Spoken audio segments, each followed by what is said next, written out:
він міг спокійно померти, варячи борщ. Але ми розуміємо, що в армії люди все одно дуже обмежені в своїх правах. Більшість військових не сидять в окопах, тому що більшість посад вони не передбачають сидіння в окопах. Те становище, в якому ми зараз знаходимося, це найкращий момент всієї української історії.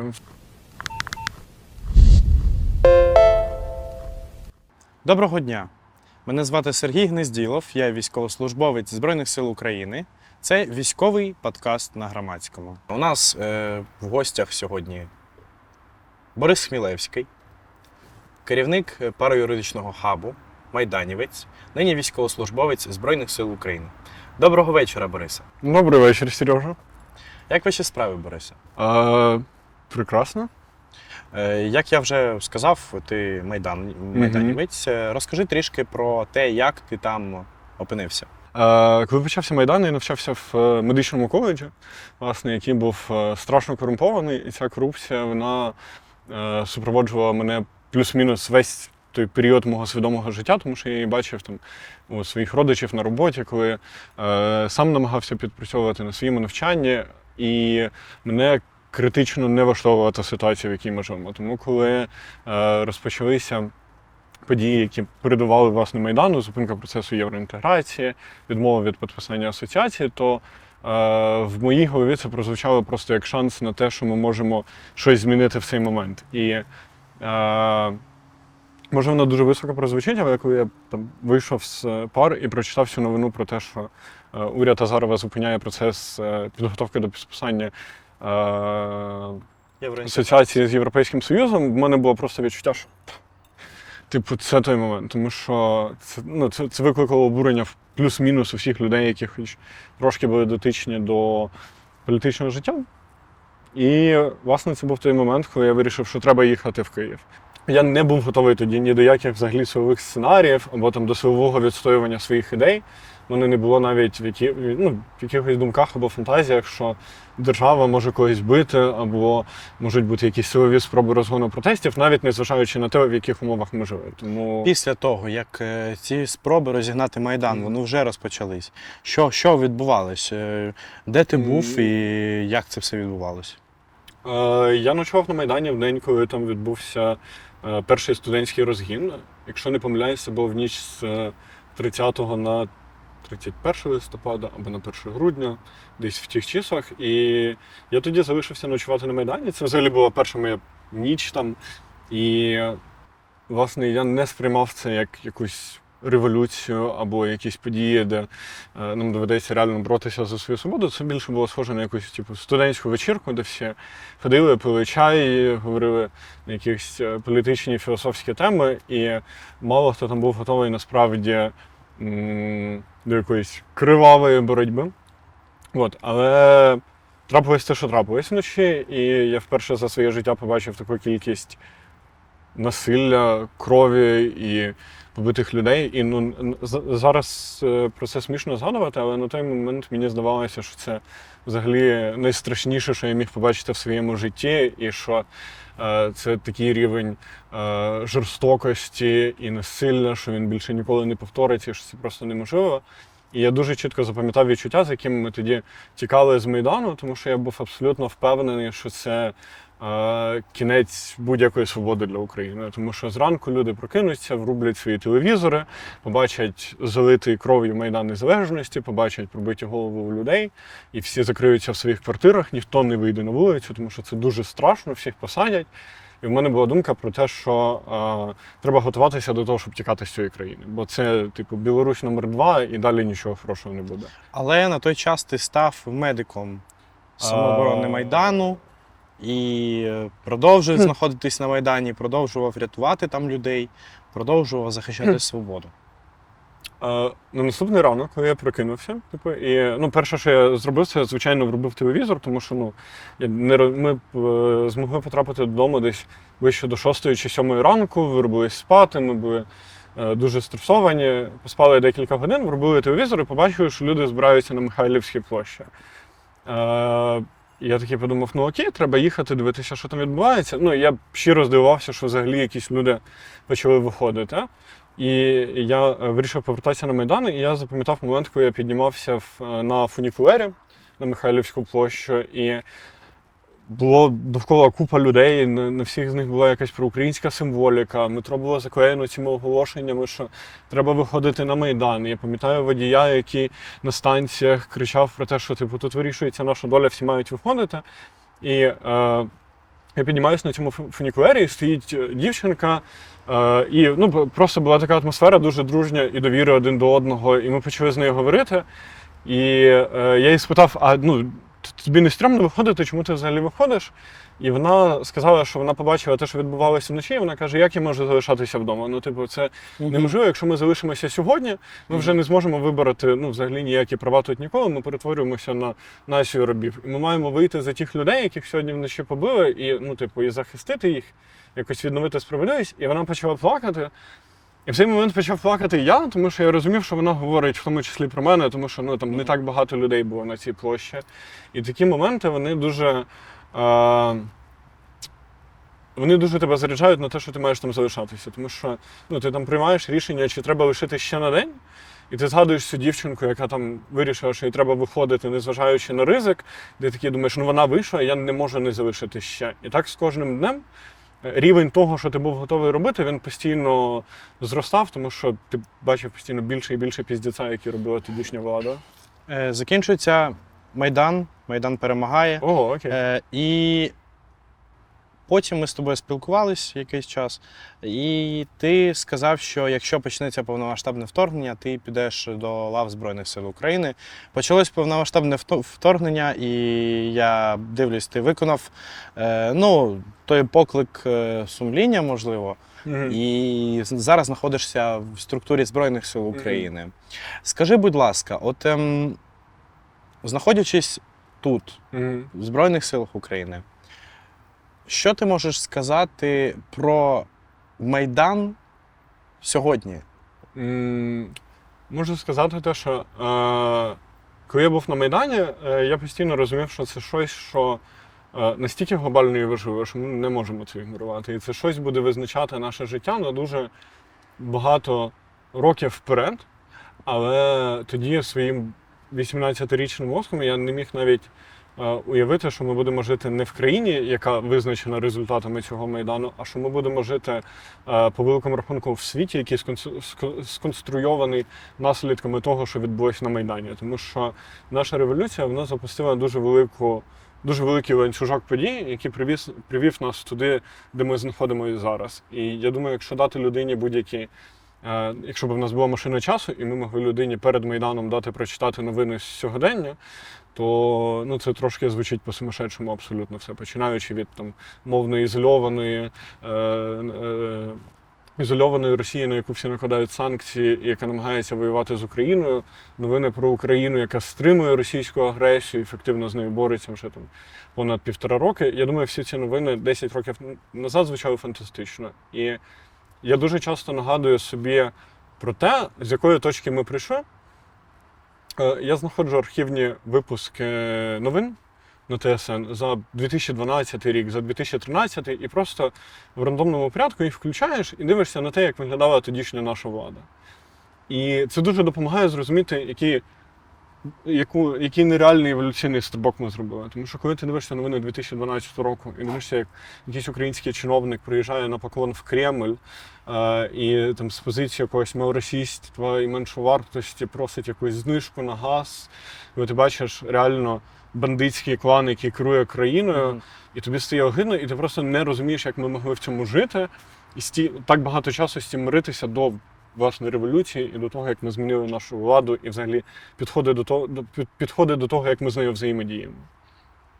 Тобто Майдан все ж таки він змінив не тільки геополітичну таку карту світу, по факту, але і все ж таки в нього вийшло трансформувати українське суспільство, об'єднати, зробити його більш українським, ніж воно було до того. В рази. Тобто, все, що відбувається після 2014 року, це однозначно ренесанс української культури, української мови, всього, до чого можна представити. Навіть незважаючи на війну? Ні, абсолютно. Я думаю, що війна навпаки стала каталізатором до цього ренесансу, тому що ми бачимо, що навіть люди, які не могли зрозуміти за 8 років, що відбувається, маючи Крим і війну на Донбасі, то зараз вже якась проросійськість або нерозуміння важливості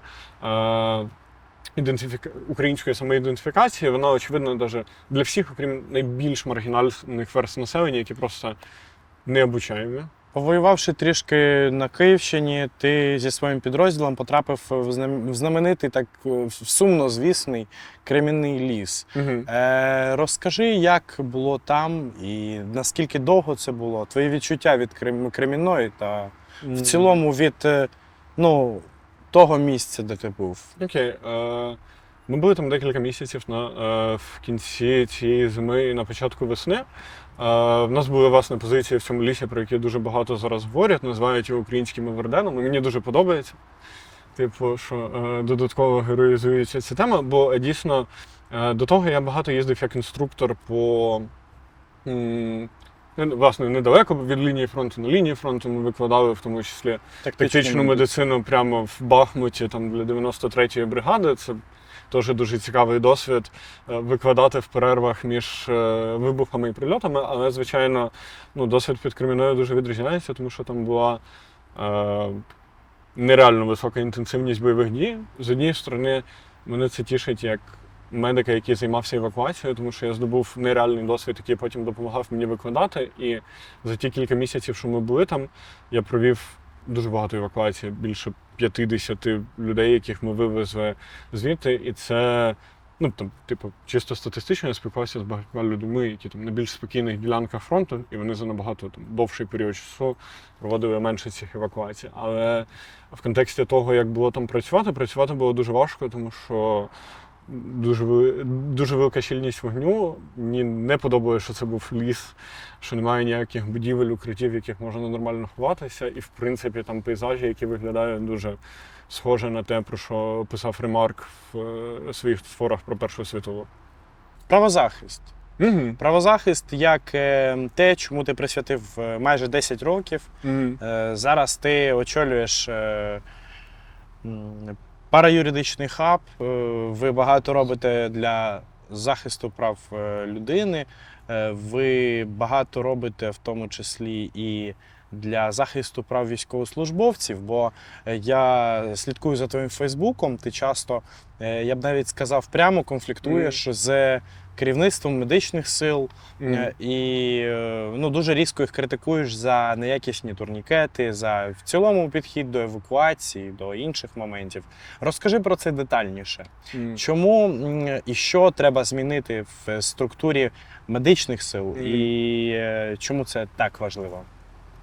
Окей, давай я просто скажу про правозахист і взагалі, що для мене це речі абсолютно одного порядку, тому що все своє життя я вибудовував довкола своїх цінностей і вірив в такі поняття базові, як свобода, права людини, право вільно висловлювати свою думку. І для мене абсолютно логічний крок, що коли почалась війна, єдиний шлях, яким можна захищати права людини в Україні зараз, це, власне, йти в армію і воювати. Тому що будь-які інструменти, які працювали до війни, вони позбавлені сенсу зараз, коли на нас пруть росіяни, яким такі поняття абсолютно ворожі і незрозумілі. Окей, про те, що відбувається з тактичною медициною в Україні, насправді відбувається тотальна катастрофа. Я досить довго займаюся питанням тактичної медицини і викладанням. У мене якийсь досвід з Майдану. Після Майдану ми викладали для підрозділів, які їхали на Схід. Я навчався в медичному коледжі, потім на медичну психологію, але це трошки в сторону. Але до того, що я досить довго в цій темі. І, звичайно, коли почалась війна, перше, про що я подумав, це що треба знову займатися тактичною медициною, викладати. Особливо, коли на перших порах ти бачиш, що потрапляє в підрозділи, і коли люди намагаються допомогти медициною, кожен як бачить, і там приїжджають підгузки для дорослих, матеріал для пломбування зубів, шнурки замість жгутів, і все це їде в армію, і люди цим користуються. З'являються якісь опитні бойці, які в Афганістані, у них там обезбол розпад ногами, турнікет, цей жгут вони мотали на автомат, вони починають поширювати ці знання серед людей, з якими вони воюють. І, звісно, я дивився на це просто б'ючи рукою по обличчю і розумію, що щось з цим треба робити. І ми досить багато їздили, викладали разом з Машою Назаровою, яка одна богиня української тактичної медицини, мабуть, найвідоміша з усіх, хто цим займається і найдовше. От. І в нас є таке, типу, ком'юніті інструкторів з тактичної медицини, і ми постійно між собою спілкуємось. І, звичайно, про те, що ситуація з забезпеченням катастрофічна, ми розуміли там з першого дня, але дуже довго нас тримала думка про те, що це ж війна. Армія зросла в декілька разів. Зараз вони трошки розкумаряться, трошки знайдуть якісь підходи, десь знайдуть забезпечення, що то поміняється. Намагалися виходити з ними на комунікацію, намагалися не виносити це на публіку в такому катастрофічному світлі, як це є насправді, але пройшло 1,5 роки, і це вже більше, ніж достатньо для того, щоб розуміти, що це не якісь окремі помилки зі сторони командування медичних сил, це абсолютно точно тотальна некомпетентність, абсолютно системний підхід до забивательства і кладення болта на все, що пов'язано взагалі з медичними силами. Це тотальна корупція, яка теж дуже свідомо занесена в командування медичних сил. І це їхня абсолютна нездатність визнавати будь-які помилки або виправляти будь-які свої гепи. І це був момент, останньою краплею стали протоколи по крові, коли вони мали дозволити переливати бойовим медикам кров в умовах догоспітальної допомоги. І вони відмовились це робити просто тому, що можуть. В першу чергу Маша Назарова, яка сказала, що це фінальна точка, і треба починати з ними сратись, тому що ніякого варіанту не буде. От. І, власне, цей конфлікт вийшов назовні. З того, що можна зараз сказати, що поки що він триває. Ситуація дуже хреновая. Забезпечення немає, виправлятися вони не збираються, корупція. І комунікувати, обговорювати з вами вони теж не збираються. Абсолютно. Пані Остащенко, яка керує медичними силами, вона абсолютно вписується. Вона ідеальний представник таких, червоних директорів або радянської номенклатури. Вона дуже гарно навчилася працювати з бумажками. Вона знає, що бумажки її захищають, бумажки – це все. Ми бачимо, що її абсолютно не цікавить люди, які там помирають десь на фронті, те, що там відбувається, тому що якщо люди не помирають в неї на паперах, то люди не помирають в неї. І її абсолютно не хвилює те, що там відбувається. І це видно з її публічної комунікації, з абсолютного отрицання реальності, коли будь-яка заява командування медичних сил, вона викликає не те, що обурення громадськості, вона викликає просто сміх, тому що коли ти виходиш і говориш про те, що у нас 80% поранених евакуюються в золоту годину, а при цьому будь-яка людина, яка наближалася до фронту ближче, ніж 50 кілометрів, точно знає, що більшість евакуацій відбувається добре, якщо вони відбуваються в золоті 6 годин від позиції.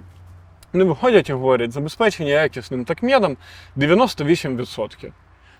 І це викликає і сміх, і викликає агресію в волонтерів, які збирають просто десятки мільйонів доларів на весь цей такмед і забезпечують абсолютну більшість потреб. Це викликає обурення в медиків, які не отримують нічого від командування медичних сил. Це викликає обурення всіх. Але,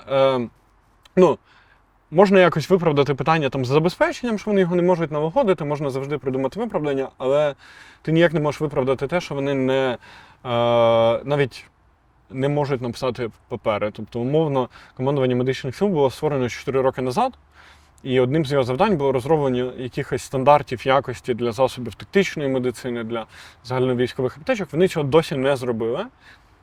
І не роблять зараз. І не планують робити. Тому що це закриває шляхи для корупції. Їм це дуже не подобається. Пані Остащенко не просто так привела пана Пруднікова, з яким вона колись вже працювала зараз в командуванні медичних сил.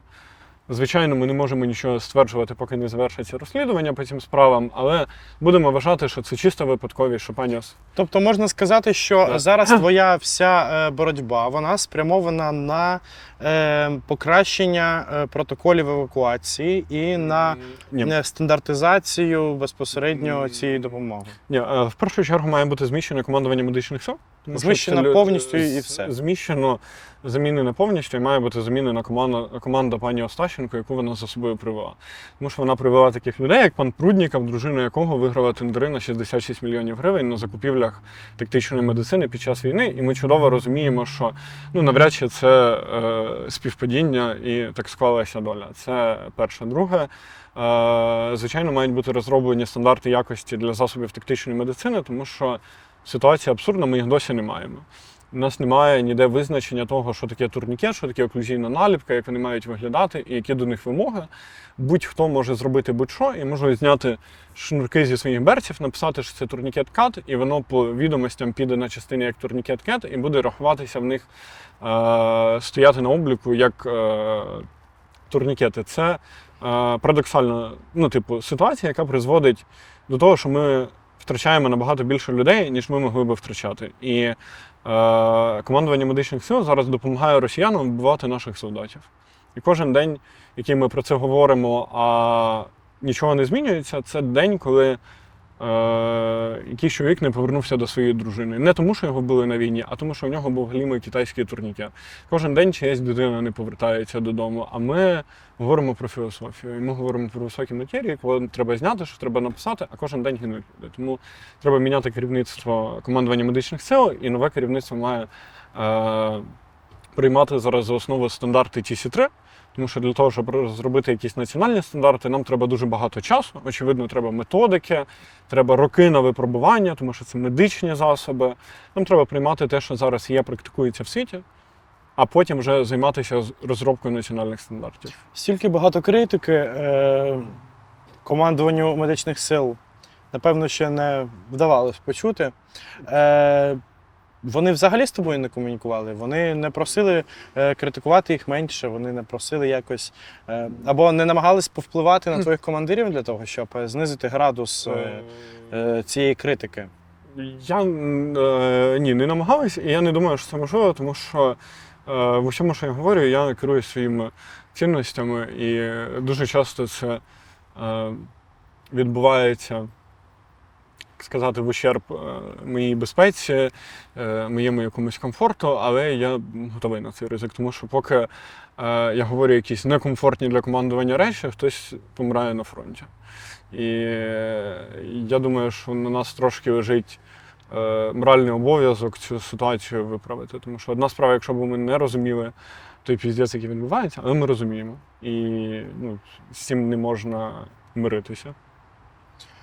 Правозахист. Ще раз. Будь ласка, розкажи детальніше про створення цієї організації, мережа параюристів, і про твою роботу там.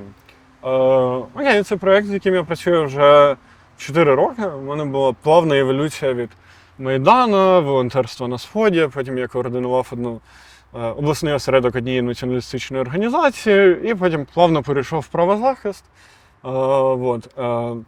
Це проєкт, який створений, власне, організацією Alliance Global. Ми самі розробили цю ідею. Вона полягала в тому, що у нас в країні є великі проблеми з доступом до безоплатної правової допомоги у людей.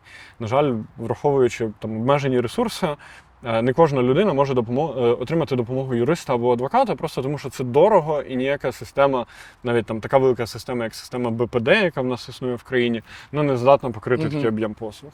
І так само ми розуміємо, що більшість людей, вони потребують не якоїсь професійної юридичної допомоги, а вони потребують якихось дуже простих порад, типу як написати скаргу, як написати заяву в поліцію, я не знаю, на яку гарячу лінію дзвонити, якщо тебе образили в лікарні. І ми запропонували ідею, яка є в європейських країнах, в Штатах, ідея параюристів. Це люди, які не мають повної юридичної освіти, вони проходять певний підготовчий курс, мають базові юридичні навички.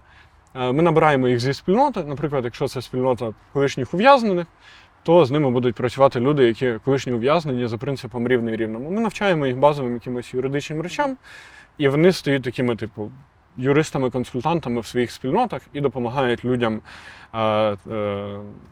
отримувати первинну юридичну допомогу. Тобто параюрист – це щось типу парамедика? Це типу як парамедик. Ага, цікавий. Тільки юрист. От в нас є станом на зараз декілька сотень активних параюристів, які працюють по всій країні, надають первинну правову допомогу, і плюс це все люди зі своїх ком'юніті.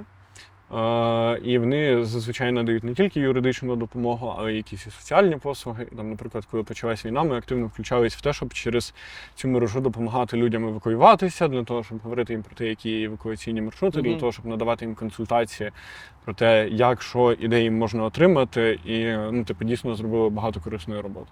Зрозумів. Київ. тилу. Мгм. Ми вже говорили про це сьогодні з Аліною Сорнацькою. Мгм. Хотілося б поговорити і з тобою. Давай. Які в тебе враження від тилу?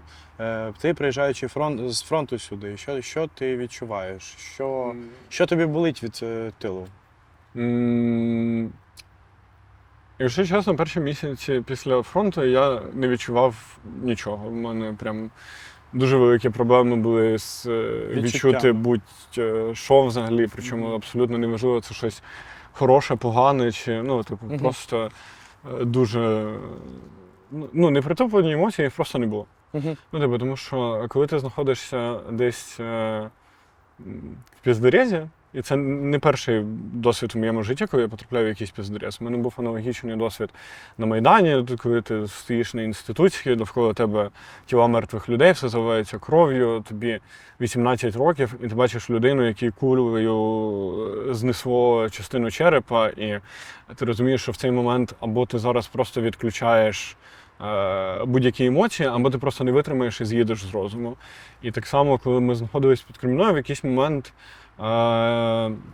ти розумієш, що ти не можеш переживати цей досвід зараз. Тому що в нас був день, коли було близько 20 евакуацій за один день, і частина з них це були дуже важкі люди, поранені, в яких були там обширні переломи тазу, там декілька одночасно відірваних кінцівок, якісь травми обличчя. І коли ти їдеш на 15-ту евакуацію,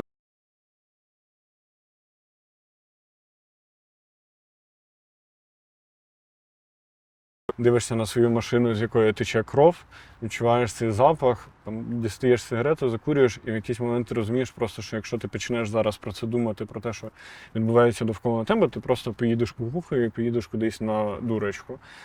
Але, на жаль, ця штука працює таким чином, що коли ти переживаєш такі досвід і емоції відключаються, то потім дуже важко їх включити назад, тому що твій мозок він не розуміє досі, ти в безпеці чи ні.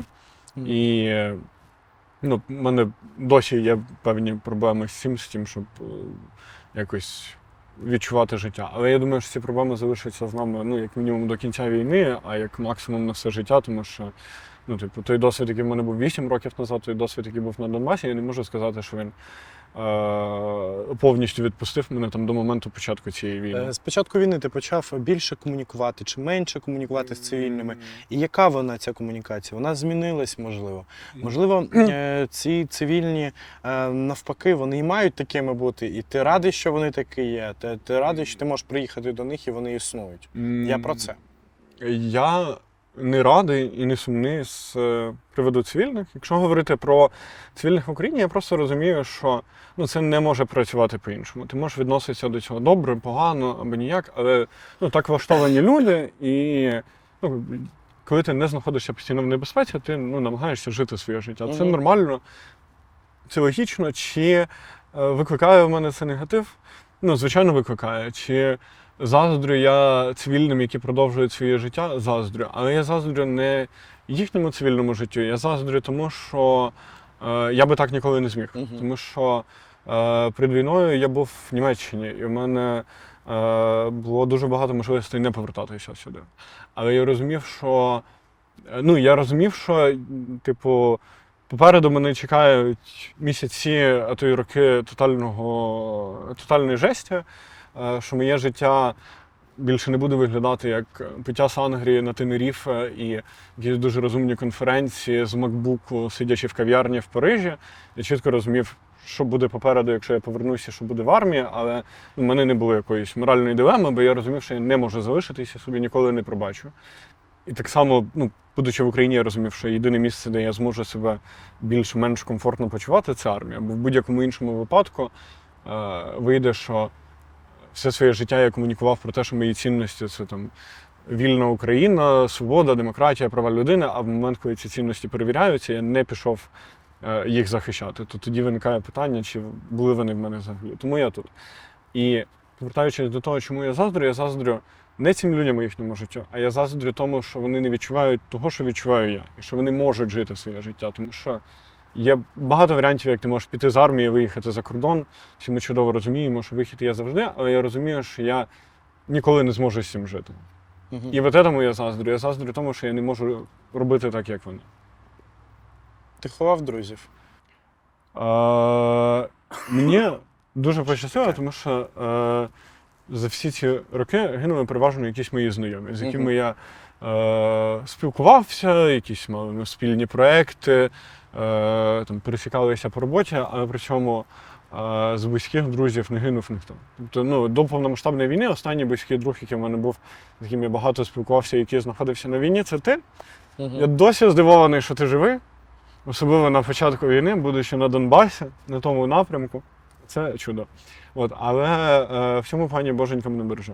Але я був на похоронах багато разів. Там не стільки було чудо, я, якщо чесно, сам тривалий час, коли я був в Пісках, коли я був там в Золотій Ниві, були моменти, коли ми вже чекали цієї смерті, особливо коли відбувався вже штурм Пісків, коли ми розуміли, що нас настільки мало, в нас немає артилерії, про що я колись писав, в нас немає взагалі ніякої допомоги, її просто немає. Стоїть мій батальйон і він просто зникає, він тане на очах, тому що нас дуже мало, ворога дуже багато, і нас розбирає 6,5 тисяч прильотів 152-го калібра менше, ніж за добу. І ми відступаємо лініями оборони, ми втрачаємо людей. І кожен новий день цього штурму, який відбувався тривалий час, тому що навіть там за 3 тижні вони не змогли захопити. І продовжували цією навалою йти, втрачаючи теж серйозні переважаючі втрати в противника були. І я пам'ятаю ці часи, коли ми кожен день ми прощались. Ми вставали вранці, якщо взагалі виходило поспати, хоч якихось там пару годин, ми вставали, ми прощались одне з одним. Хтось йшов на спостережний пост, хтось йшов зупиняти ворога на позиціях, хтось, кожен займався своєю справою. Потім ми всі зустрічались в наших укриттях під нашими тими мостами. І були в шоці, що ми і сьогодні не померли, або що там якась частина нас знову жива. Тому так, дійсно, це величезне чудо. І коли я приїжджаю в тил, після тривалого знаходження на фронті, як зараз, інколи я не можу зрозуміти, як так стільки часу, коли стільки набагато кращих людей і набагато професійніших людей загинуло, ти все одно залишаєшся живий, і щось тебе все одно тут тримає, і ти досі тут, а їх вже нема.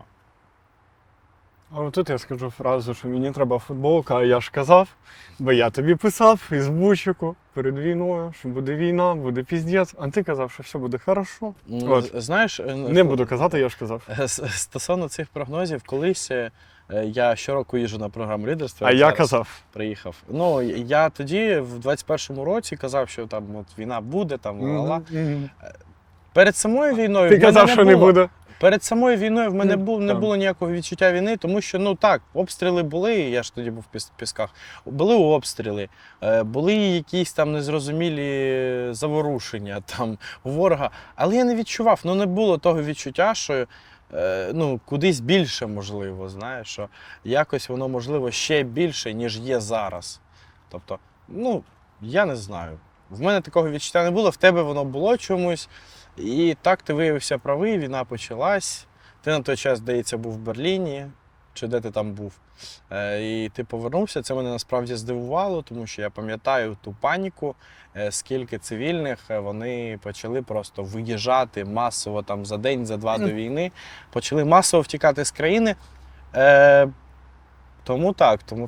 У мене була дуже весела історія про те, як я власне на другий день війни намагався на Львівському вокзалі сісти на потяг до Києва. А це був не самий популярний напрямок руху, чомусь, не знаю чомусь, але зі Львова переважно їхали в іншу сторону від Києва. І цей Львівський вокзал він виглядав абсолютно катастрофічно. От так, як я собі уявляв війну, в плані, в тилу, отак вона і виглядала. Якісь бочки з багаттям, якісь міські сумасшедші на дереві з Христом, які кричать «Покайтесь, апокаліпсис прийшов», якісь діти з бабусями, з мамами плачуть з сумками і абсолютно нереальна кількість людей. І Боря з рюкзаком пробивається через толпу людей, щоб сісти на потяг до Києва. Але там дуже сумно, і ти ж не можеш, ну, типу, кожному пояснити, що я їду в Київ, бо я хочу йти в армію, і я їду в Київ. Всі думають, що ти хочеш сісти на поїзд і з'їбатися, типу, з України.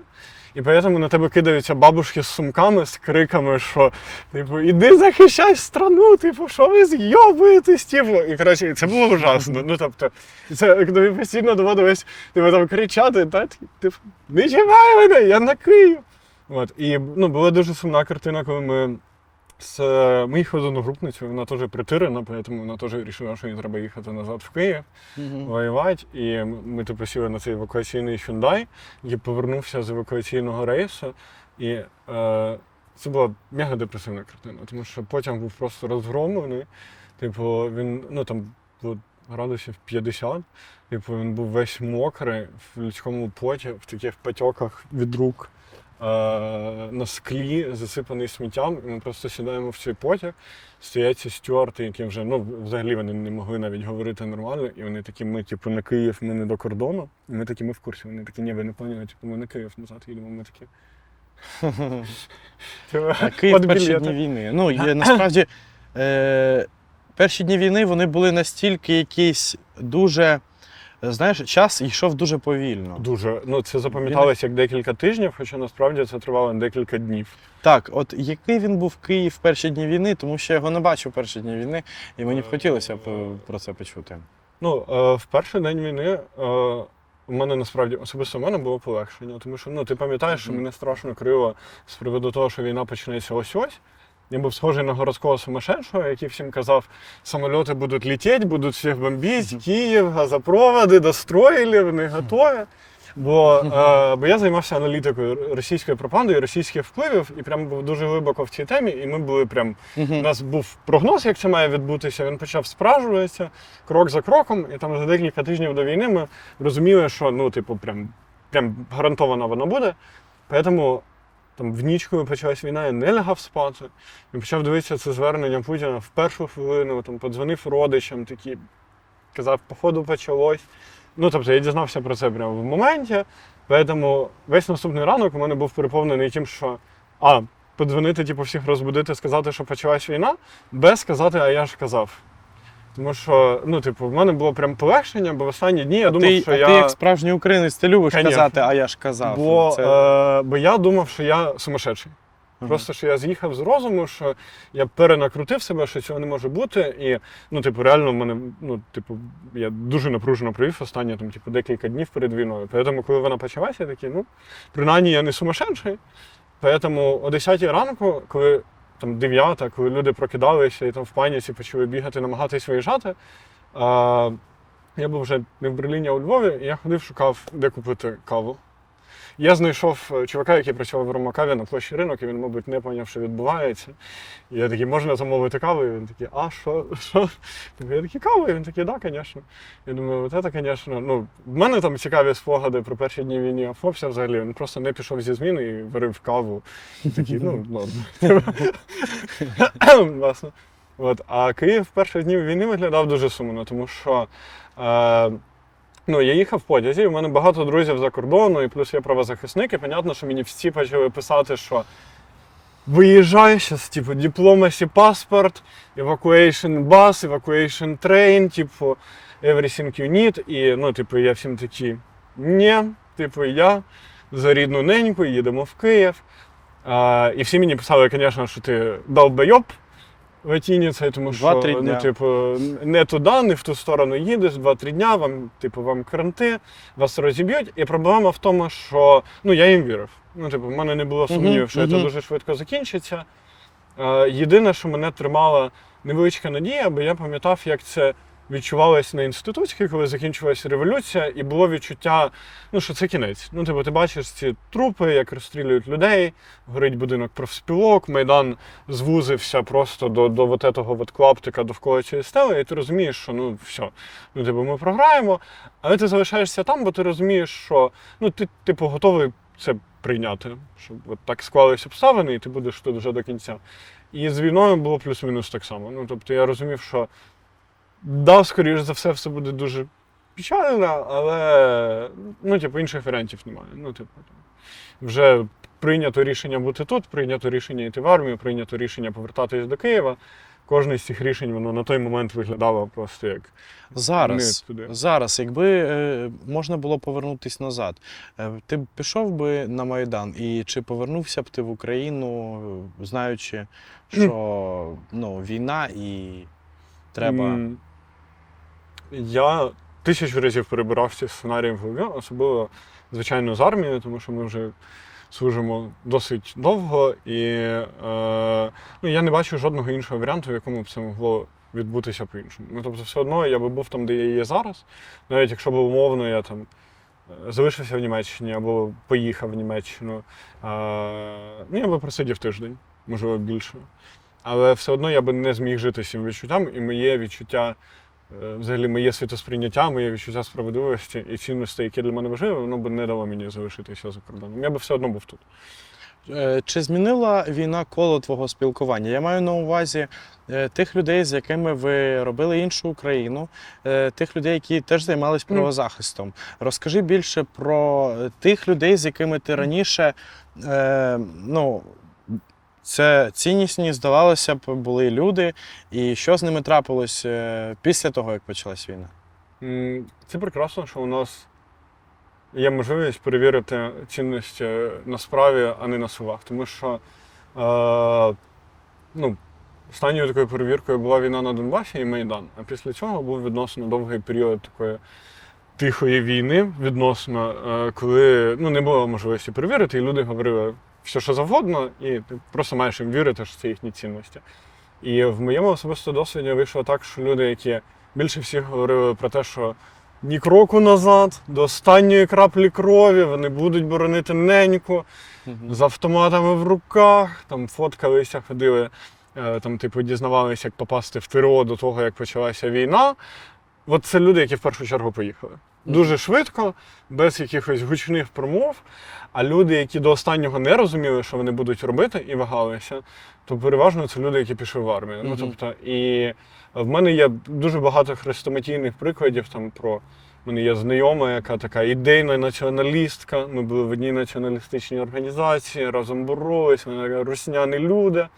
От все. І, звичайно, і в нас перед війною був один чат з друзями з-за кордону, і вона така викладала фоточки з ружбайки, така: я буду стріляти росіян, я тут в Харкові, до останньої краплі крові, якщо щось почнеться. Почалась війна. Вона пробула день в Харкові, звісно, виставила фоточку своєї ружбайки, що вона готова зустрічати русських. Через пару днів вона була в Тернополі. Вона така: так случилось, я в Тернополі. Але з Тернополя я точно не поїду. Пройшло ще декілька днів, вона така: я в Ужгороді, але з України я точно не буду виїжджати, це моя земля, і буду боронити її до кінця, буду волонтерити. Я ні за що не покину неньку в такі тяжкі часи. І тут проходить 3 дні. Вона в Італії, і така: чисто випадково я виграла одну програму, дуже шкода, така крута програма на 1,5 року, я не могла відмовитися, тому тепер я в Італії. І через 3 тижні вона вже викладала фоточку, як вона пише слово «Харків» на піску на пляжі на Ібіці, і цей напис «Вторая хвиля», і вона така: дуже сумує за рідним містом. І я такий просто думаю, треба випити щось від блювоти, бо я зараз блювану прямо на екран, тому що це огидно.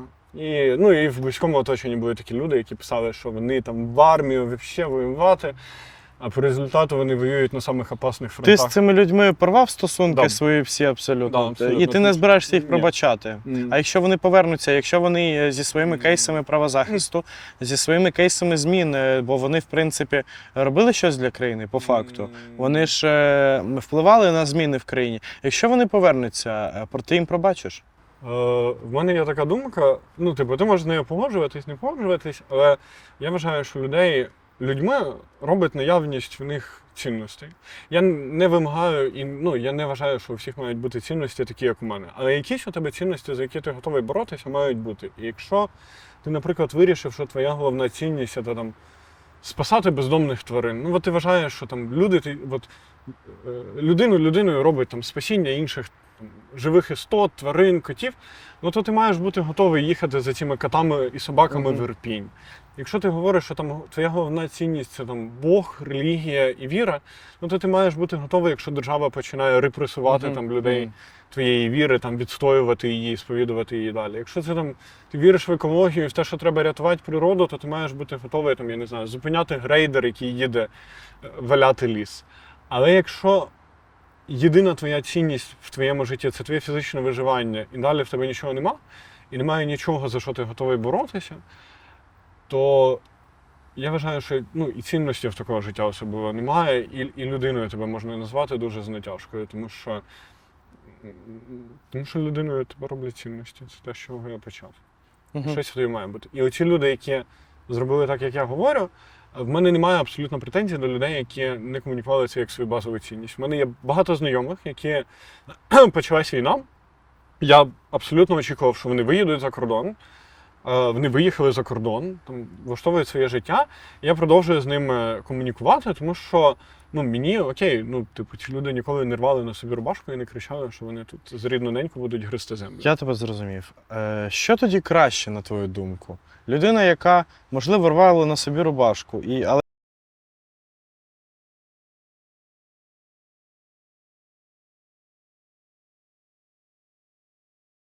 в ЗСУ, одягнули піксель або там мультикам, не знаходяться на фронті, бо це достеменно відомо, що вони займаються там чимось іншим, але кричать про те, які вони круті, і які всі погані інші. Мені здається, тут один момент, ти зі мною не погодишся, але в армії досить важко вирішити, будеш ти на фронті чи не на фронті. Якщо ти потрапив в окопи під Бахмутом, на посаді солдата, то тобі дуже важко вирішити, що а завтра я хочу бути тиловою крисою і там, десь в Ужгороді. І так само, коли ти, я не знаю, десь охороняєш блокпост на під'їздах до Буковеля, то тобі досить великих зусиль треба для того, щоб перевестись кудись або поїхати там в інший підрозділ. І не у всіх це виходить. При великому бажанні можна зробити все. Але ми розуміємо, що в армії люди все одно дуже обмежені в своїх правах, особливо в тому, щоб вибирати, де служити. Тому я би не говорив про цю дискусію, що є військові, тиловики, а є військові, які сидять в окопах. Більшість військових не сидять в окопах, тому що більшість посад вони не передбачають сидіння в окопах. Люди, які ходять з дронами, набагато рідше сидять в окопах, ніж люди, які на посадах кулеметників. Медики мало сидять в окопах, там мінометники мало сидять в окопах. Тому тут не можна. А чому я з тобою не погоджуюсь? Може, ти не погодишся про це, що там, хто в тилу? Ні, я абсолютно погоджуюсь з тим, що у кожного є своя роль, і кожен робить певний вклад в цю війну. Тому, мені не подобається ця розмова. Тобто я не вважаю, що чувак, який там готував нам їжу під Кремінною, під дуже великою постійною загрозою, тому що там, де в нас була мовно тилова база, все одно там довкола все було зруйноване, і тоді постійно прилітало, і він міг спокійно померти, варячи борщ. Але хтось його мав варити, хтось мав робити їжу, тому що так виглядає армія, і це абсолютно окей. Тому я не вірю в розкази людей, які розказують про те, що вони 1,5 роки не вилазять з окопу, тому що прям я важко собі уявляю людину, яка 1,5 роки сидить в окопі на позиціях. Але може це мій особистий досвід, може такі люди є. Тому ця дискусія мені не подобається. А з приводу мовних, політичних туристів в армії, я вважаю, що армія – це зріз суспільства. І в армію пішло дуже багато цивільних людей. Пішли хороші люди, пішли погані люди. Пішли люди, в яких є цінності, пішли люди, які заробляти кошти. Тому в першу чергу ми маємо оцінювати не сам факт перебування людини в армії, а те, яка вона людина. Тому що це має дуже велике значення.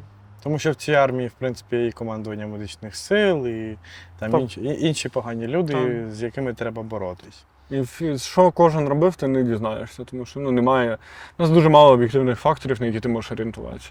Можеш орієнтуватися на нагороди і подивитися, хто у нас буде ходити, як діди на 9 мая, потім з плашками, з тисячами нагород. І ми прекрасно знаємо з тобою, що нагородна система – це ще один біль нашої армії, і що більше всього нагород буде у людей, які до І фронту мали більшість дуже нагород буде посередковане відношення. дискредитовано, в принципі. Абсолютно. Вже. Абсолютно. Звання Герой України, воно в принципі вже, якщо подивитись так, ну найвища нагорода Герой України, вона давним-давно вже дискредитована якимись директорами шахт, там, я не знаю, міністрами, Депутатами партії освіти, регіонів. депутатами, регіоналами, дискредитовано незрозумілими там генералами космічних військ, які перебували в Львівському котлі, коли почалась війна, і від того заробили собі звання. Що б ти хотів, можливо, змінити, це моє традиційне запитання, що б ти хотів змінити в армії? Окрім того, окрім твоєї роботи, яку ти робиш зараз, окрім реформування медичних структур та армії, що б ти хотів змінити ще в армії? Я би хотів вбити совок в армії, але, на жаль, ми ще не еволюціонували до того моменту, щоб зрозуміти, Що таке совок в армії? Це вся система, на якій він побудована. Це система, окей, давай так. Починаючи від системи навчання в армії, яка переважно на дуже поганому рівні. Переважно, якщо не говорити про якісь волонтерські ініціативи, якісь просунуті інструкторські центри, якщо говорити про реальність, якийсь умовний підрозділ N, в якому немає супермедійних людей і великого доступу до волонтерів, ми розуміємо, що там буде жахлива якість навчання, що там буде абсолютно відсутня якась система підбору кадрів, немає ніякої системи рекрутингу в армію, її просто не існує. Немає Є LobbyX? Ну, це перші проєкти, якісь вони не системні і вони не вирішують цю проблему глобально. Поки що це, бо це не обязаловка. В армії не працює нічого без обязаловки. В армії абсолютно непрозора система росту. Ми чудово знаємо, що у нас є лікарі з вищою медичною освітою, які сидять, умовно, десь на білоруському кордоні в окопі на посаді солдата, а якась бригада номер 555 стоїть під Бахмутом, і в них в медичному пункті немає жодної людини з медичною освітою. І таких речей дуже і дуже багато, але про них немає сенсу говорити, бо це тільки зовнішні прояви глобальної проблеми. А глобальна проблема в тому, що вся оця інституційна база, вся нормативна база, на якій побудована наша армія, вона глибоко совкова. І ми можемо, знаєш, це як штучне дерево, на якому є гілочки, і от оцей каркас, він глибоко-глибоко радянський. І ми можемо міняти ці гілочки як завгодно, переставляти їх, навішувати гірлянди, я не знаю, все що завгодно, але каркас залишається один і той самий. І поки ми не поміняємо цю ідею, на якій вона побудована, ніхіра не поміняється. Ти знаєш, я так зараз взагалі дивлюсь на нашу країну, на те, що ми по факту склали певний іспит на початку повномасштабного вторгнення. Потім ми склали іспит на оцю шароварщину і переможну шароварщину. Орка тіло ляже в ґрунт. Ми пережили перші 1,5 роки повномасштабного вторгнення. Ми прожили всі ці наші перемоги, вигнали ворога з Київщини, Донеччини частково, Харківщини, з міста Херсон. Скажи, будь ласка, чи, на твою думку, реальне друге вторгнення Росії в Україну? Чи підуть вони вдруге в наступ? Як ти думаєш? Я не екстрасенс, на жаль. Так. Ніхто цього не знає. Ти не екстрасенс? Ніхто не знає, як триватиме ця війна, включно з людьми, які її почали. Я впевнений, що навіть Путін не розуміє, що буде далі з цією війною, і Зеленський не розуміє, і Байден не розуміє, ніхто не розуміє. Але ж стільки хороших новин нам F-16 дають. І у нас буде нарешті там авіація дуже класна і крута, там, західна. І всі от кажуть, що все, це от майже завершення війни, ми вже перемогли, і вже завтра нам привезуть багато-багато чемоданів денег, і гроші будуть литись рікою. Ми тут просто заробимо і зробимо стільки всього класного, що Америка просто позавідує нам.